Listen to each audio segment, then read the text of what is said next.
News.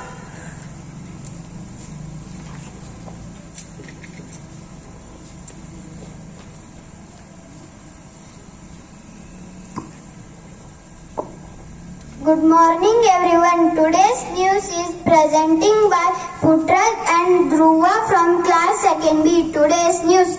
International news.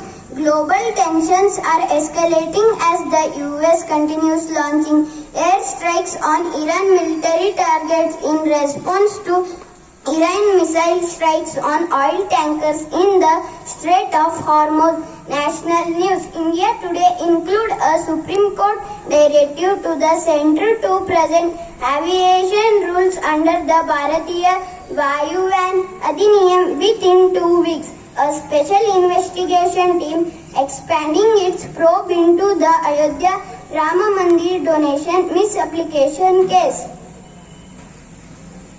State news. Chief Minister D.K.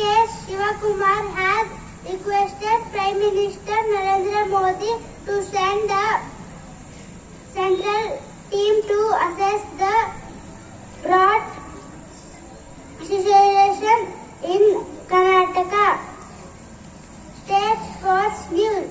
The Onak Sunrise Karnataka State Under 15 and Under 17 badminton ranking tournament is underway in Bengaluru with young players from across the